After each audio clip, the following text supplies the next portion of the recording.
I just watched the 6'6" Slovenian genius walk into our building and hang 49 like it was open gym.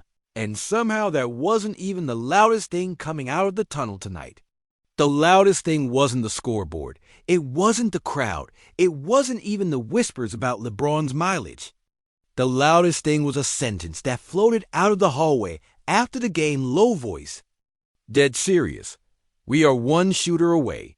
When you hear that inside this organization, at this point in LeBron's timeline, with what Luka's already doing in purple and gold, you stop and you pay attention, because that is not casual talk. That is urgency talk. That is move the board talk. That is win now talk. And let me be absolutely clear with you. That sentence is not about getting a shooter. We've had shooters. We've had guys who can hit from the corner if they're standing alone and the ball finds them on time and the moon is aligned. This is different. The conversation inside the building right now is about a specific profile that the Lakers have not had next to LeBron, and now Luka at the same time. It's about a player who stretches the floor, not just because he hits threes, but because his very presence on the wing forces defenses to defend us honestly. It's about a guy who is tall enough to shoot over contests, quick enough to release without wasting dribbles, poised enough to live in playoff tempo, and long enough to survive defensively next to Anthony Davis.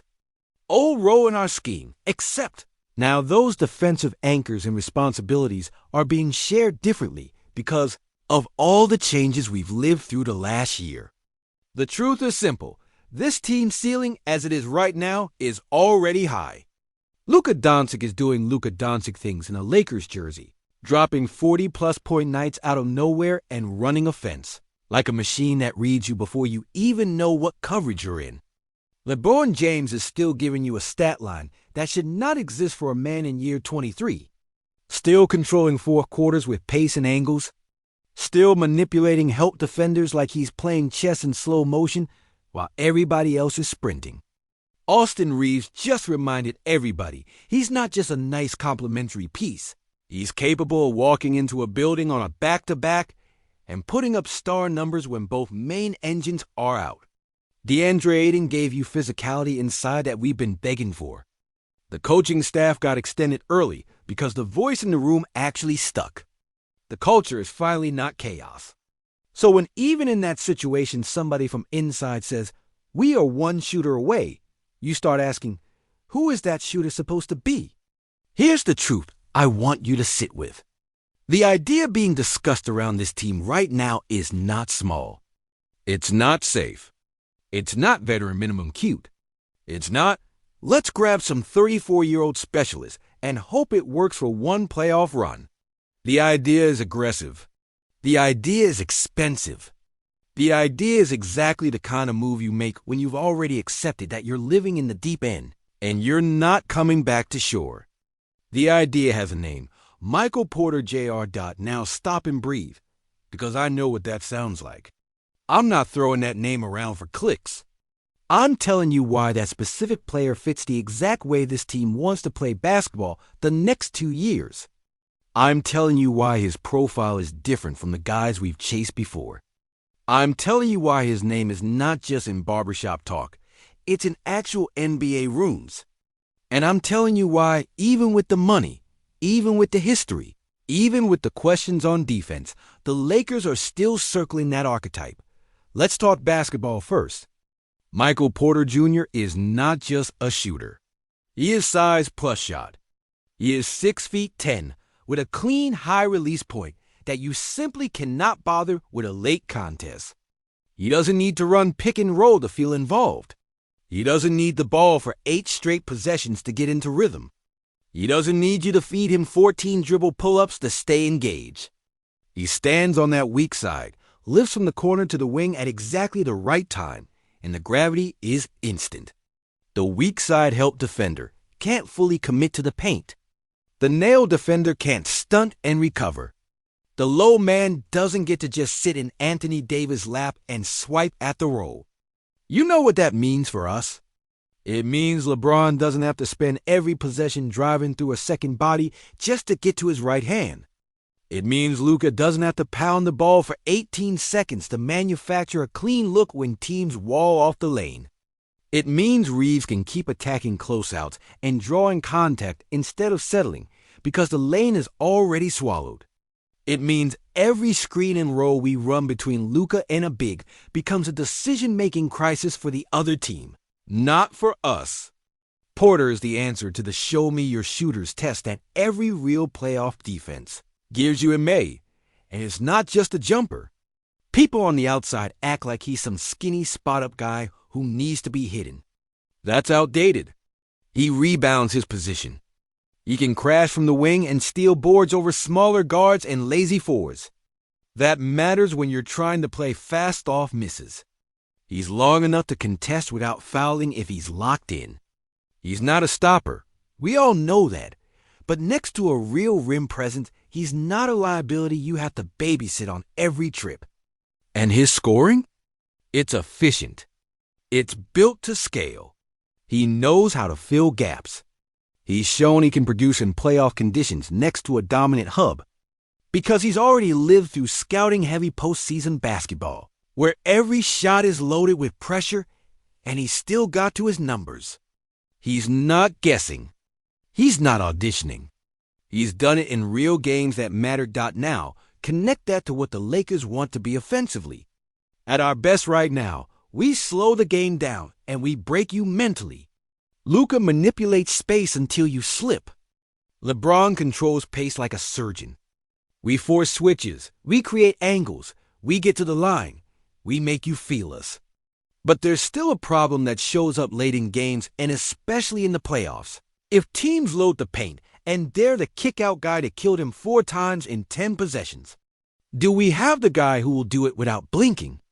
We've had shooters, yes, but a 6'10" flamethrower who can't be bothered by a late closeout is a different thing. That's what turns our half-court from grinded out into your defense is broken and you're stuck watching it. That's what keeps LeBron fresh in the fourth. That's what keeps Luka from wasting possessions pounding through 2 bodies. That's what makes Ayton's rim runs and short rolls turn into dunks instead of clogged traffic. That's what opens the straight-line drive for Reeves, who is already starting to play like he believes he can cook anybody in front of him. Because when that help defender has to stay home on Porter, the lane doesn't shrink. It stretches. I want you to imagine a basic action we run all the time. Luka comes off a high screen, gets downhill, the big steps up to contain. The low man slides over from the strong side corner to tag the roll. And normally the defense is living with that because they know they can stunt and recover in time to contest a corner 3 from an average shooter. Now swap that corner spacer with Porter. Suddenly that stunt doesn't happen. Suddenly the low man is frozen because if he cheats off Porter for half a second, Luka just fires the skip pass and it's 3 points before the defender even changes direction. You cannot overhelp. You cannot dig. You cannot fake help and recover. You are stuck one-on-one with a superstar ball handler in space. That's the entire point. That is why people inside are saying, 1 shooter away. Now money. The new CBA is cruel. Once you're up near that second apron, you basically lose your flexibility. You can't stack a bunch of little contracts and call it matching salary. You can't just throw cash or sneaky protections at teams. You don't get the same tools you used to have to fix mistakes later. This is the tax of having multiple megastar-level deals on your books and still trying to build a real roster around them. So, a move like this is not easy. It's not 2 bench guys and a second rounder. You're talking about a real contract going out. Maybe a rotation player who right now is helping you win games. You're talking about draft picks that are far enough down the road that they actually mean something to the other team. You're talking about looking at somebody you like, maybe even somebody the fan base loves, and saying, this is business. Not personal, because the one thing you can't do under the current rules is pretend you're a contender and still treat everybody on the roster like they're untouchable. You can't have it both ways. If you're really in for a title with LeBron, still doing this at his age, and Luka already wearing purple and gold, then you're admitting you're in an all-in window. And if you're in that window, you move like it. There's also the reality that a player like Porter is not sitting on a vet min deal. He's on serious money. He's already been paid like a core piece. That scares casuals. Front offices don't look at it like that. They look at this. Does the number on his contract directly translate to playoff stability at a spot we cannot fake with minimum guys and be-out names? And the answer for a wing who is 6'10", hits at volume, punishes help, rebounds, and has done it on a big stage is yes. That money is not wasted money if it directly unlocks the two stars we've literally built our identity around. That number only becomes a problem if the guy can't stay on the floor, can't scale the playoff intensity, or can't handle LA emotionally, so the medicals matter. His back history matters. His consistency matters. His defense matters. His maturity matters. All of that is part of the conversation. But ask yourself this: how many guys in the league even exist in that profile, where you get size, efficiency, gravity, and playoff reps, and they're even theoretically gettable without detonating the entire roster? You can count them on one hand. That's why Porter's name keeps coming back. There's another layer nobody wants to talk about out loud, but it's real. He just went through serious movement. He's not sitting comfortably in the same old situation with the same old core. His name has been in trades. His fit has already been debated in front offices that are thinking about 3 years from now, not just right now. That tells you one very important thing: he is not off limits. He is not locked in a vault. He's not treated like an impossible ask. That matters. When you're us, sitting with LeBron still producing like a mutant, and Luka stepping straight into superstar usage in our jersey, you're not chasing pipe dreams. You're chasing pressure points. You're looking for guys who are expensive but movable, talented but not totally married to their current team, respected but maybe not fully beloved in that locker room to the point of being untouchable. That's the exact sweet spot where real deals get built in this league. Now let's talk about the other side of this. Because if we're being honest with each other, it's not just offense that wins you the West. The concern with a player like Porter has always been: can he hold up defensively in high-stress playoff series when teams hunt weak links? Here's where having our roster actually helps him. You don't bring him here and stick him on an island, guarding the other team's fastest guard. You hide him smart. You shade him into length-on-length matchups. You make sure the rim is still protected behind him. You use his size on the glass so he helps finish possessions. You give him a job inside a structure instead of asking him to erase problems by himself. That's how elite teams do it. And this version of the Lakers, with what we've already built, can cover for certain defensive limitations on the wing, as long as that wing gives you back lethal shooting. You can survive a guy getting targeted occasionally if he's giving you 18 efficient points without needing the ball, stretching the floor, and letting LeBron sit for 4 minutes without the offense dying. What you cannot survive anymore, and we've lived this too many times, is going cold for 3 straight fourth quarter minutes in a playoff game because the lane is packed and the kickouts don't.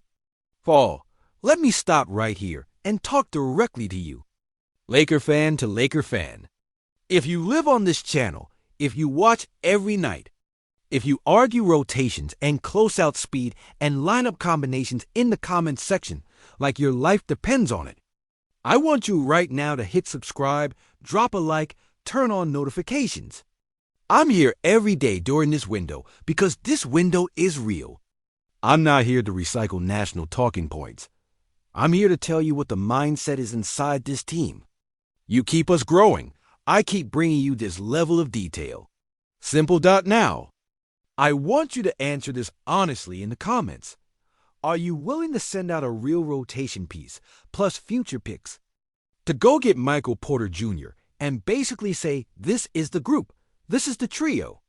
We're riding this into June, knowing that you're betting on his health, his mentality, his ability to handle playoff targeting in LA. All of it? Or do you say, no, keep the depth, keep the picks, Trust Rui to level up on both ends in a contract year. Trust Reeves to keep climbing. Trust this version of Ayton to anchor his role. Trust that the internal spacing will get better as guys get reps with Luka and LeBron together and the timing cleans up. I want to know which side you're on, because I can see the argument both ways. I respect both answers. And I'll tell you where I lean. Here's where I am tonight. After watching Luka carve teams up in our jersey already, after watching LeBron still dictate a game at his age, after watching the offense stall only in those pockets where we don't scare help defenders enough to back off, I think the Lakers are past the point of half measures. I think the organization already showed you that when they brought Luka in and kept LeBron locked. I think they showed you that when they doubled down on keeping the coaching voice steady, so we're not restarting every 6 months. I think they showed you that when they basically told the league, we are in superstar money territory and we're staying there. You don't talk like that and then play scared. You don't promise banners and then shrug in February because the price made you uncomfortable. If you believe the window is right now, not theoretically, but right now, this season and next season, then you go get the piece that unlocks the version of your offense that travels into the second round and survives there. You go get the guy that makes help illegal. You go get the 6'10" release valve that punishes every double. You go get Michael Porter Jr. Dot, because this right here is what it comes down to. When you're this close and you've got generational playmaking on the ball, you don't let spacing be the reason you die in May. You don't let they pack the paint and dare the kick-out guy to beat them. Be the story of your season again. You close that hole. You take that excuse away from every other team in the West. You make them guard us honest. Every possession, every quarter, every series. That's how you go from dangerous if it all clicks to no. They're a problem. And that's why walking out of the tunnel tonight, with everyone still buzzing about Luka's scoring burst and LeBron's control and Reeves' breakout and the staff holding this thing together, the line that stuck in my head wasn't about what just happened. It was about what's next. We are one shooter away.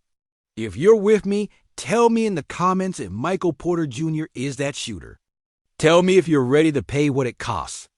Tell me if you're willing to see a familiar face leave to make room for a 6'10" sniper who would help change how every defense loads up on us in April and May. And if you're not with me, tell me that too. Tell me you'd rather ride with depth and patience. This is Lakers News Fan Report, and I'm here every night so you hear what's really moving around this team before it hits the mainstream. Hit that subscribe, hit that like, turn on alerts, and stay locked in. We're not talking about lottery dreams. We're talking about banners.